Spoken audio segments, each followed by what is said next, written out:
Hello everyone, welcome back to our channel to a brand new blog today. আজকে তোমাদের সাথে আমি share করতে যাব একটা হেলদি নুডলস এর রেসিপি। কি ভাবছো, হেলদি আবার নুডলস?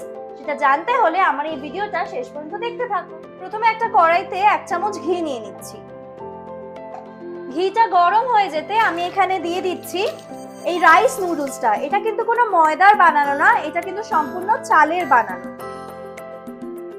ঘিয়ের মধ্যে ভালো করে এই রাইস নুডলসটাকে আগে ভেজে নেব। যতক্ষণে এদিকে কড়াই আমার সিমুইটা ভাজা হচ্ছে ততক্ষণ আমি অপরদিকে আরেকটা কড়া নিয়ে নিচ্ছি আর তার মধ্যে দিয়ে দিচ্ছি একটু অল্প পরিমাণে সাদা তেল।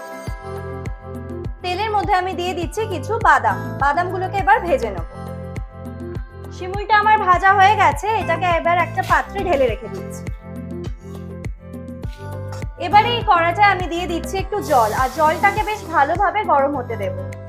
জলের মধ্যে আমি পরিমাণ মতো নুন দিয়ে দিচ্ছি। বাদামগুলো আমার ভাজা হয়ে গেছে আর ঠিক সেম কড়াইতে আমি দিয়ে দিচ্ছি একটু রসুন কুচি, তারপরে দিয়ে দিচ্ছি একটু ক্যাপসিকাম কুচি, একটু গাজর কুচি আর একটু পেঁয়াজ কুচি। এবারে এই সবজিগুলোর মধ্যে আমি পরিমাণ মতো নুন দিয়ে দিচ্ছি আর যতক্ষণ না এটা সফট হচ্ছে এটাকে আমি এবার ঢেকে একটু কুক করে নেব। জলটা একদম দেখতেই পাচ্ছ টকবক করে ফুটে গেছে। এবার আমি এর মধ্যে দিয়ে দেবো ভেজে থাকা রাইস নুডলসটা। এখানে সবজিগুলো সফট হয়ে গেছে আর অন্যদিকে আমি নুডলসটাকেও স্ট্রেন করে নিয়েছি। এবার এই সেম কড়াই আমি একটু অল্প পরিমাণে সাদা তেল নিয়ে নিচ্ছি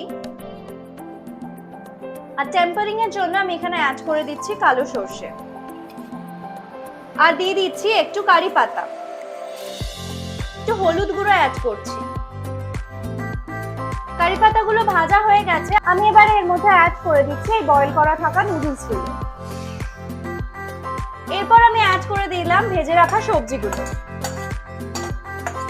আমি এখানে একটা সসের মিক্সচার বানিয়ে নিয়েছি যার মধ্যে আছে সোয়া সস, চিলি সস আর খুব সামান্য পরিমাণে টমেটো সস। এই মিক্সচারটাকে এবার আমি নুডলসের মধ্যে দিয়ে দিলাম আর লাস্টে অ্যাড করে দিলাম এই বাদাম ভাজাগুলো। ব্যাস, খুব সহজেই রেডি হয়ে গেল আমাদের হেলদি রাইস নুডলস। তো বন্ধুরা, কেমন লাগলো আমার এই রেসিপিটা? যদি ভালো লেগে থাকে তাহলে অবশ্যই কমেন্ট করে জানিও আর আরো এরকম ভিডিও দেখতে গেলে চ্যানেলটাকে লাইক ও সাবস্ক্রাইব করে দিও। দেখা হচ্ছে পরের ভিডিওতে। Bye bye.